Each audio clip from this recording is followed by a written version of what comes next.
madam, are you there? Can you hear me now? Madam, she's there.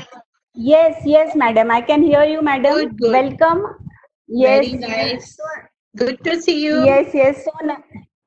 Yes, madam. I am also very happy to see you today, and I welcome you.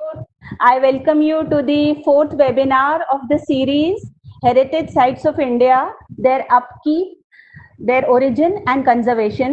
Madam, yours is the fourth of the series, and today I heartily welcome you to my college, and I request our principal, Professor Sheesh Mahal, to welcome you. Yeah, Nair, hello, sir. Savita madam. Yeah, hello, Savita madam. Hello. Yeah, you are how most are welcome. you? Thank Yeah, you. fine. Yeah, you are most welcome to this platform. Good. This is the fourth webinar on this series. Thank you. So on behalf of College of Architecture, I am welcoming you. And I am welcoming all the participants. I hope this session will be very informative. Yes. Okay. Yes, sir. Now, Taha, I request you to. So, thank you so much, Taha, sir. Very nice video. Yes, madam. This was a small glimpse of our college. Our college, the College of Architecture, Sardar Vallabhbhai Patel Institute of Technology, is about 20 years old, and it is in the western part of India. Yes. To put their mics on mute order.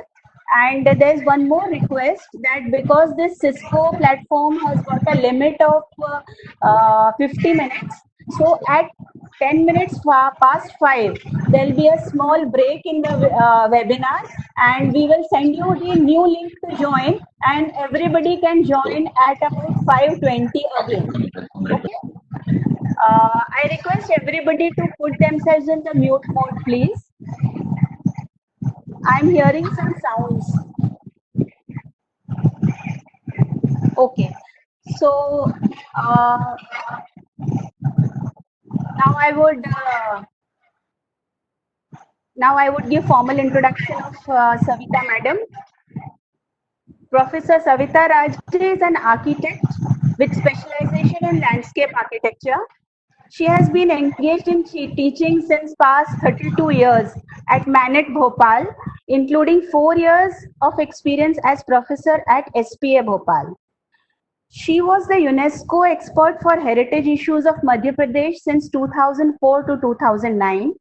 She is also the president of Living Heritage Alliance, a non-profit registered voluntary organization committed to research, conservation and education towards the architectural and landscape heritage and for its due integration into the cities for the future. She has worked extensively in cities of Bhopal, Gwalior and Mahabaleshwar, and on her initiation, all the 3 cities have been included in UNESCO's network of Indian cities of living heritage. She has also worked across the globe in collaboration with schools outside India, in Paris, in Italy, in Versailles, and she has co-authored many prestigious publications dedicated to historical urban landscapes. She was awarded the research project titled Integrating Landscape Design into Urban Development Processes to Mitigate the Negative Impact of Land Cover Changes. In this webinar, she is going to present an insight on the architectural landscape heritage of Bhopal, the Nawabi city, also known as the City of Lakes. And today, especially, it's a matter of great pride to me that Madam Savita Raje is from MANIT Bhopal, which is my alma mater, and she had been my professor also. So I welcome you, Madam, today, and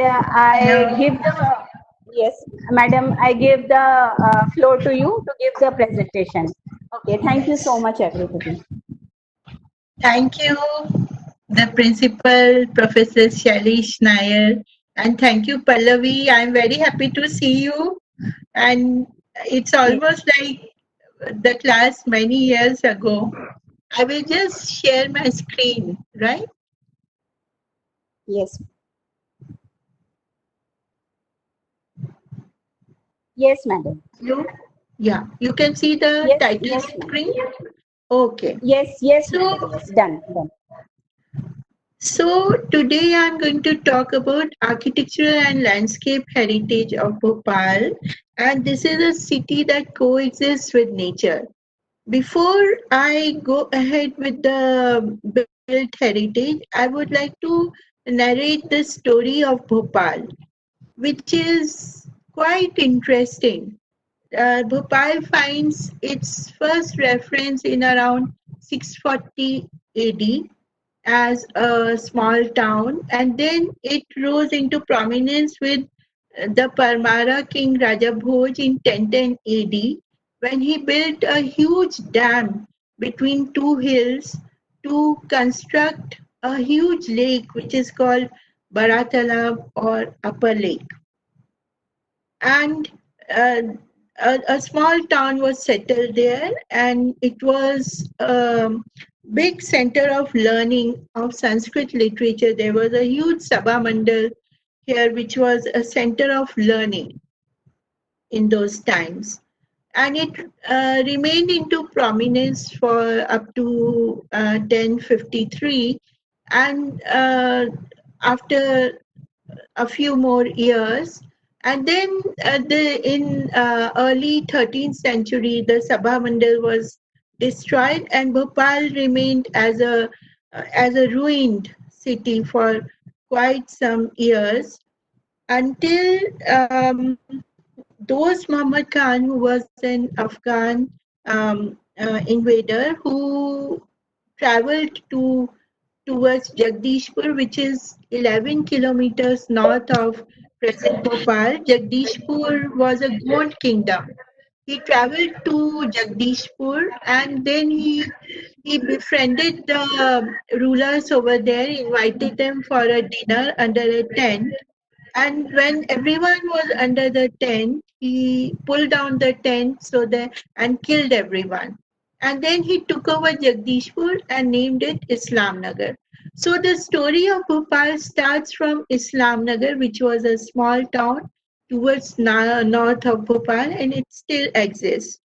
Then he came towards Bhopal because he wanted to occupy more territories. And in Bhopal, there was the Gond king, and the king died, and his queen was there, Rani Kamlapati.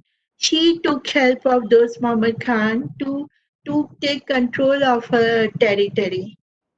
Ultimately, Rani Kamlapati also died, and those Muhammad Khan took over the reins of Bhopal, and he built his fort, Fatehgarh Fort, on the northern high hills of Bhopal.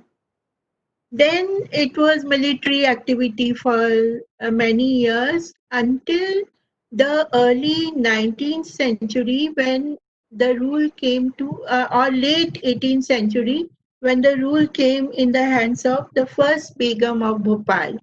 I will not go into the stories how it came, but it came to the first Begum of Bhopal, and after that followed a 100-year continuous rule of the Begums, which is quite unique in that period of time in world history.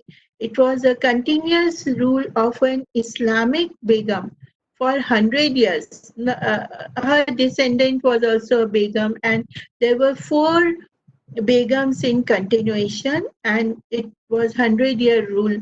So this rule of the Begums, the feminine rule of 100 years, has left its imprints on the landscape and architecture of Bhopal, which is very, very interesting.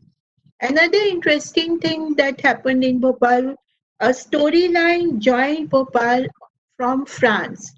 The last emperor of France, the Bourbon, he escaped from France, and then he came to the Mughal court, and ultimately through Gwalior he landed in Bhopal.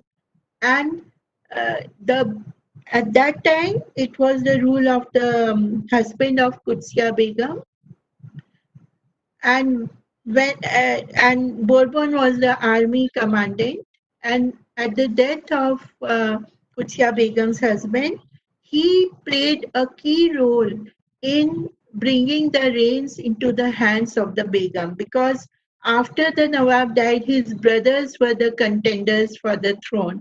But he met the Britishers and he projected the name of the Begum, and she got the reins in her hand. So Bourbon came with their own French influence, and therefore the French inputs are also very much evident in the design and architecture and planning of Bhopal. So all this thing has left lasting imprints in the landscape of Bhopal.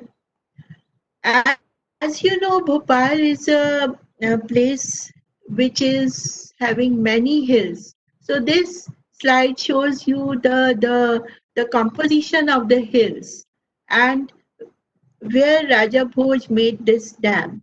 This is the river Kolans, which is coming from southwest, and the story says he made it flow between these two hills and made an earthen dam which is still existing. It is a living piece of technology, and the result was a huge lake of about 30 square kilometers in area, which is still existing. So this map is of the time of Raja Bhoj, where the dam was made and the result was this huge lake, and you can see the composition of the hills, and later on many more lakes were made by using the hills. The lakes on the southward are the later lakes which have come up by damming the rivers which are flowing around Bhopal. So, as I said, Dost Muhammad Khan came to Jagdishpur and then he conquered it and made it his capital as Islamnagar and made a fort over there on the ruins of the earlier forts of the Gonds. And he made a very interesting palace which is still existing, resplendent with hammams, and which is still working, and the palace is on the banks of a river Patra which originates from Bhopal, and there is all this hydraulic architecture of pulling up water from the river, and with gravity it, all the fountains within the palace and the hammam was working, and it is still in very good shape because the palace and the fort is not very old. It is mid 18th century only.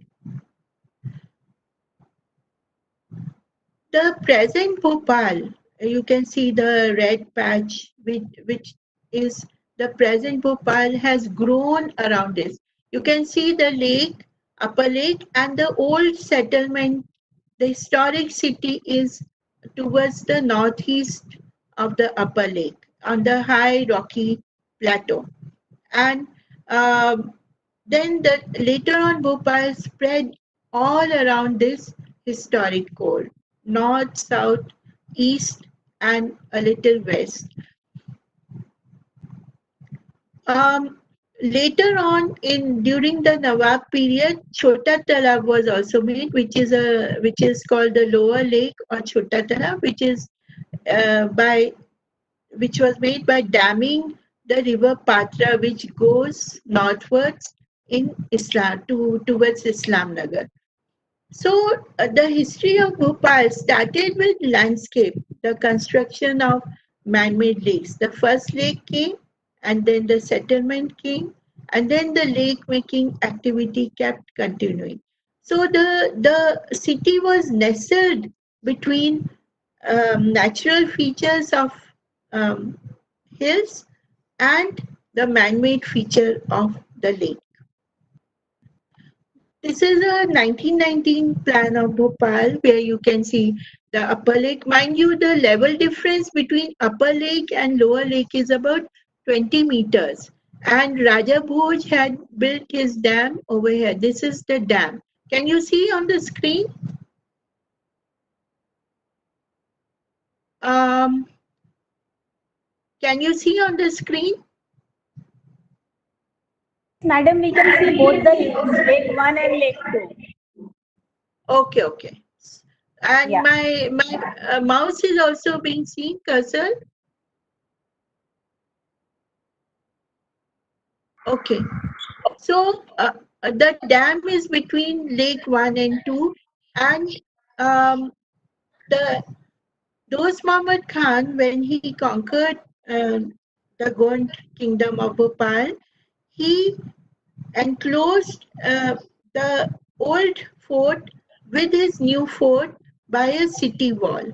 And this is the ancient city of Bhopal, the old township. So he encircled the old fort, which was here, and the new fort, which is number 5, encircled it with a city wall. And later on, in late 19th century, another sister township was made, and another set of city walls were constructed, which is called Shahjahanabad. So we have the old fort of Bhopal, Raja Bhoj, the new fort of Dost Muhammad Khan in Fatehgarh Fort. We have the Shahjahanabad, the sister township, with its 3 cascading man-made lakes, and we have a huge garden which is called the Bada Bagh over here. The 4 Begums, just to have an image of the Begums, who, because the period of Begums was a period of peace and development and reconstruction. So the city that you see today is made by the Begums, and it is the Qudsiya Begum, the first Begum, so Sikandar Begum, the second Begum, Shahjahan Begum, the third Begum, who built the sister city of Shahjahanabad, and Sultan Jahan Begum, the last Begum. This is the historic city of Bhopal, where you can see the 4 square city towards the northeast, the Shahjahanabad with its 3 cascading lakes. So the political center of Bhopal shifted from the old palace on the on top of the dam built by Raja Bhoj to Fatehgarh Fort to a place called Khirniwala Maidan, right on the edge, northeast edge of the lake. After Khirniwala Maidan, it shifted to Shahjahanabad. After Shahjahanabad, it shifted to the outskirt of western outskirt of Shahjahanabad called Ahmedabad Palace. So each Begum made her own little palatial complex. Nobody shared the predecessors' palaces. The historic, because my lecture, I'm going to emphasize more on the living heritage, that is what is still being, which gives an image to the city. So this is a very interesting area of historic Bhopal, which is the 4 square city. There are 2 cardinal streets, and the city is divided into 4 squares. And the center is Jami Masjid, which was built by the first Queen Qudsiya Begum. It is on the foundations of the ancient Sabha Mandal built by the grandson of Raja Bhoj, which was a very popular Sanskrit institute for Sanskrit learning, and this itself is recorded by the Begums in their memoirs. But they built on the ruins. It was not. They did not destroy it and build. It was already in ruins, and it was in ruins for quite some years. After which they built on the same foundations. Jami Masjid, again, it rises at a height. The street level is surrounded by shops, and the masjid itself is at a high plane, and therefore it is visible from all the cardinal streets. If you visit this place, get lost, you can be guided by the minarets of the Jami Masjid. This four square city on its southern corner, southwestern corner is Moti Masjid, which was built by the second Begum, that is Sikandar Begum, and the Iqbal Maidan is towards the west. So it makes a very interesting composition. I will go to it in detail.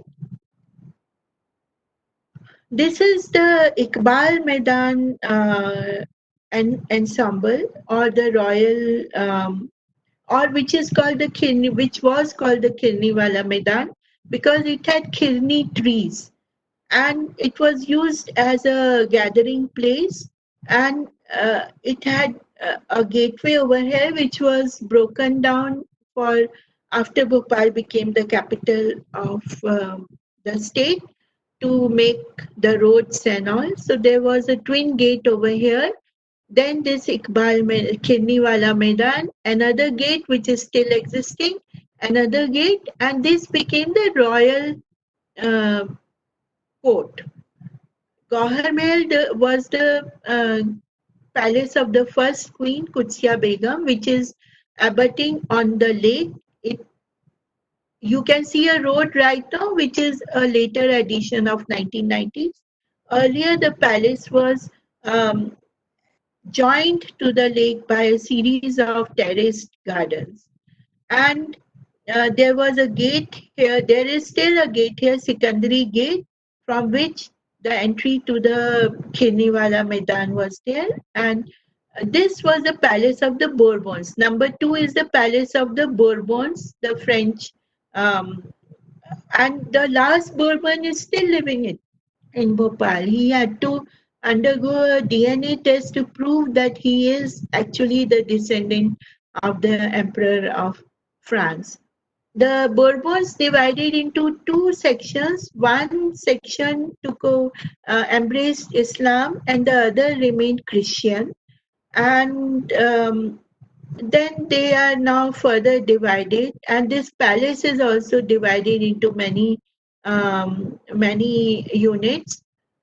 There is this colonial style palace called Sheesh Mahal, which is being used by banks and other institutions right now. And then we have the Sadar Manzil, which was the palace of Shahjahan Begum before she shifted to Shahjahanabad.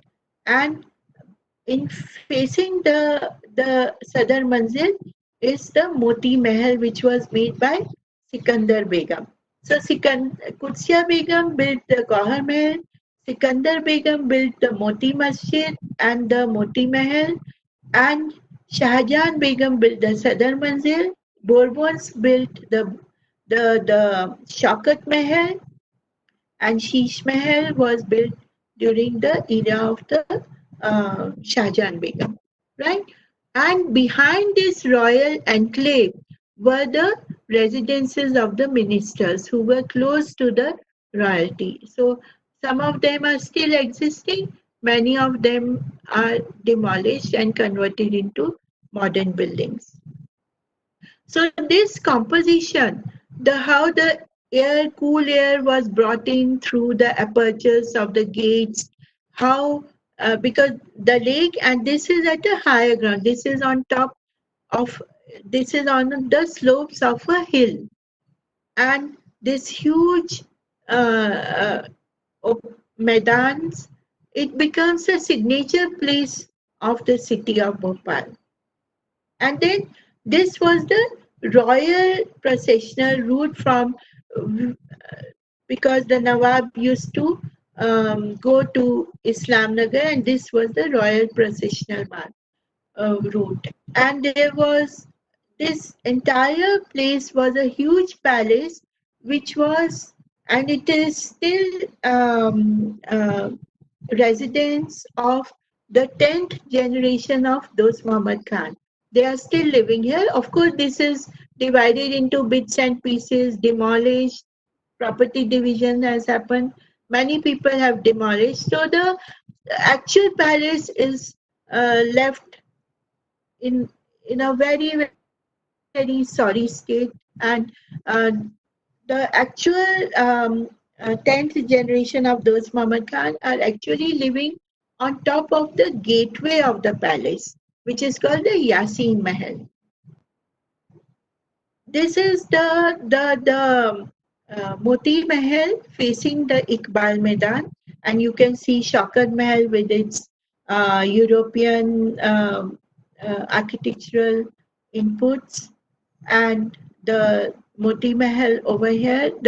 This is the Sikandari Gate. In plan, you can the Sikandari Gate is here. Shaukat Mahal is facing the lake at a higher elevation. Gauhar Mahal is just abutting on the lake. This view is an archival image of Sadar Manzil, and which is here, which is also facing the lake at a higher elevation. So from the terraces, from all these windows, corridors, one could enjoy the beauty of the lake and get the nice breeze. The climate, microclimate of Bhopal was rendered very pleasant because of the presence of this lake. The winds were coming from southwest, so the winds were coming from the lake towards this palatial complex. So it was always very pleasant, and which this pleasantness of the microclimate reflects in the architectural typology of the buildings. Some more archival views of Moti Mahal, Shaukat Mahal, Sheesh Mahal, and how the people you can still see the the Khirni tree over here, and how the Maidan was being used. So it is an archival image which is quite interesting.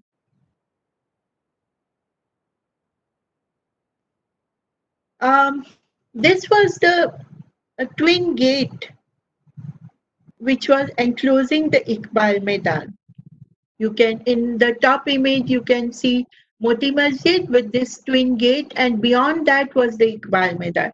So Iqbal Maidan was a dedicated royal Maidan which was enclosed by gateways, and it, it is a very interesting composition because it is Maidan is on the flatter part of uh, a land which is sloping towards the lake. So the Gauhar Mahal, which is placed on the slope, you enter at the ground floor, and from the Iqbal Maidan you enter at the third floor, and which is a common thing that has been used in most parts of Bhopal where houses have been built on the slopes. This is a view of Iqbal Maidan from the Sheesh Mahal. Sheesh Mahal is known, as the name says, a lot of mirror and glass work has been used here. The mirror is in the inside chambers. Sheesh Mahal means mirror work. So a little light will be magnified to give an effect of more light. So there is a beautiful Sheesh Mahal indoors, but outside you can see such tinted glass, use of such tinted glass where the colors were blues, greens, the cool colors, which you will see in other palaces also. And the construction was stone and wood. Savita Hello? madam, sorry to disturb Yeah. you.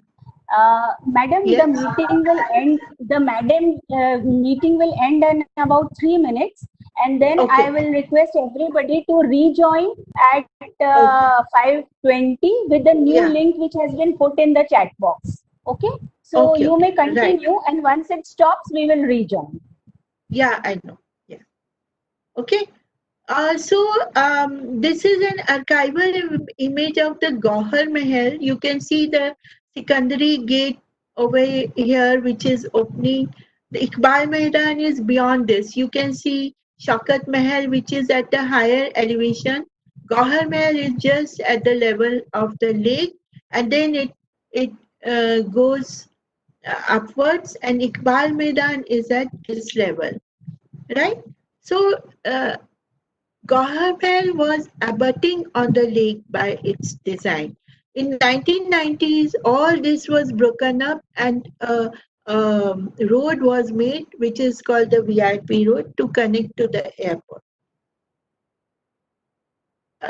There are some images of Gauhar Mahal. Gauhar Mahal was um, uh, inspired by the Gond architecture that was prevalent over there.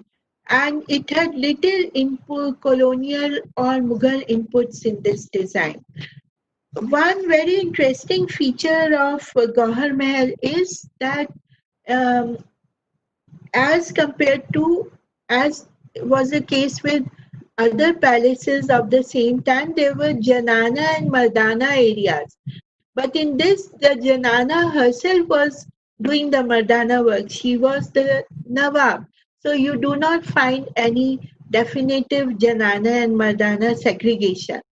So this is the place where she would address her meetings, and beyond these are the private quarters where she would reside. Gauhar Mahal is a terraced palace. There are series of terraces and which overlook the lake, and it has a number of such rooms which have beautiful wall paintings. And of course, the seating in this era was on the floor. You would put gadis on the floor, and therefore you will find very low sill level, so that when you are seated on the floor, you can enjoy the scene outside, the view outside. So you will find a different type of scale over here. It is not monumental. The ceilings are quite low. You do not have high ceilings, and seating was on the floor. And this palace is inspired by the Gond architecture which was prevalent over there. Moti Masjid, again, one of the culmination point of Iqbal Maidan ensemble, or Khirniwala Maidan itself was called Iqbal Maidan later on, because the famous poet Iqbal, who wrote Sare Jahan Se Acha, was living in Sheesh Mahal, which is abutting the Iqbal Maidan. So the Khirniwala Maidan was renamed as Iqbal Maidan, named after the poet Allama Iqbal, who himself shifted over to Pakistan after independence. This is a view from Moti Masjid looking towards the city. And because we do not have any rules as such in Bhopal for safeguarding the historic views and the landscapes, you find a huge water tank, which is not at all in scale with the Moti Masjid. Sadar Manzil, which is the another palace in the same Khirniwala Maidan ensemble, is inspired. There is a big difference between Gauhar Mahal and Sadar Manzil. Sadar Manzil, as I said, was constructed during Shahjahan Begum's time, and this was her office cum residence before she shifted to Shahjahanabad. And this shows a different scale altogether. The scale has become monumental. It is inspired by colonial architecture. It is also having Mughal inputs, right? There was a very beautiful fountain over here, which has been displaced from here, and it is placed in the police headquarters, right? Sadar Manzil was used as the head office of the municipal corporation, but now it is under conservation, and it will be soon be open to the public. The typology of the palaces in Bhopal was an entrance vestibule. People used to enter from a vestibule which had security and services. And they were entering from this vestibule into a huge courtyard. It was huge here in Gauhar Mahal. It was not very huge, and it was quite compact. The scale varies with the influence of uh, colonial architecture. So the entrance vestibule, the courtyard, then from the courtyard you entered into a semi-open spaces which in Bhopal is called dalan. From the dalan are the interior entrance to the interior spaces. So dalans become a major feature of Bhopal architecture. Because and why courtyards and dalans? Because the climate was so comfortable, so pleasant. Even the winters in Bhopal are called Gulabi Sardi because it is nice little winter which just makes your cheeks pink. It is not saying that yes, they would need to visit Bhopal once. Yes, madam. So, yes, thank you so much, madam. Yes. Now at this juncture, I would thank my colleague, architect Taha Padrawala, for his relentless service for this series of heritage of Indian cities, their origin, upkeep and conservation to happen. And I am again thankful to the 4 faculties who had agreed just to help the students and the fraternity in this pandemic situation. Architect Uddayan Natu, Architect Abraham Pathros, Architect Vipul Vaishne madam, and my own Savita madam from MANIT. And we hope to conduct such series again because there is so much to know. In every session we feel that there is so much to know. So thank you very much madam. Thank you very much again. Okay.